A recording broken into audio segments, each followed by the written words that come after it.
Bonjour et bienvenue sur Allo Finance pour faire un point sur les marchés américains. La bourse de New York avait clôturé en nette hausse la veille, les opérateurs étant persuadés du vote positif du Parlement grec concernant le plan d'austérité souhaité par l'Union européenne et le Fonds monétaire international. Les investisseurs ont donc fait fi des piètres statistiques outre-Atlantique, notamment concernant l'indice de confiance des consommateurs qui s'est nettement dégradé, préférant se concentrer sur l'issue du dossier grec. Et aussi les investisseurs ont apprécié la hausse de l'indice Case-Shiller en glissement annuel et a atteint un plus haut depuis 8 mois. Que ce soit donc en Europe ou aux États-Unis, les marchés ont d'ores et déjà voté, le vert étant de rigueur sur les places financières.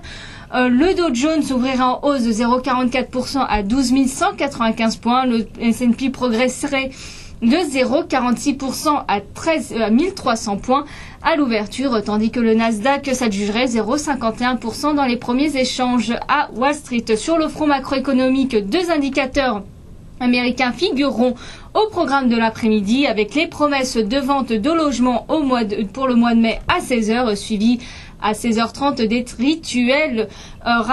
du rituel rapport hebdomadaire des stocks de pétrole. Du côté des sociétés, Bank of America grimpe de 6% en pré-séance après avoir annoncé débourser la coquette somme de 8,5 milliards de dollars pour régler un litige concernant des titrisations de créances hypothécaires résidentielles, les fameuses subprimes qui ont été au cœur de la crise financière en 2008. Et puis par ailleurs, la banque américaine anticipe essuyer une perte de l'ordre de 9 milliards de dollars au second trimestre. Et puis Zynga, qui commercialise des jeux en ligne disponibles sur les sites de réseaux sociaux, envisagerait de lever entre 1,5 et 2 milliards de dollars, soit entre 1 et 1,4 milliard d'euros, lors d'une introduction en bourse. Et puis la chaîne américaine de magasins d'entrepôt BJ's Wholesale a été rachetée par les sociétés de capital d'investissement Leonard Green & Partners et CVC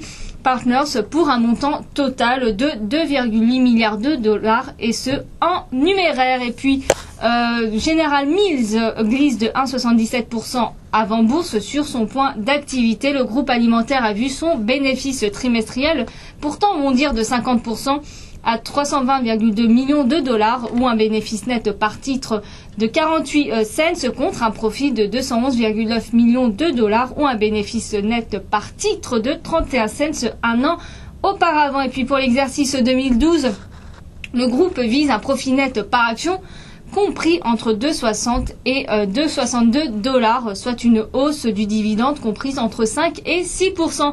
Et puis Google lance une énième offensive contre son pire ennemi, Facebook. Le moteur de recherche le plus connu au monde va proposer son propre réseau social dénommé Google+, censé concurrencer Facebook et ses 750 millions d'inscrits. Voilà ce qu'on pouvait dire sur les marchés américains. À très bientôt sur Allo Finance.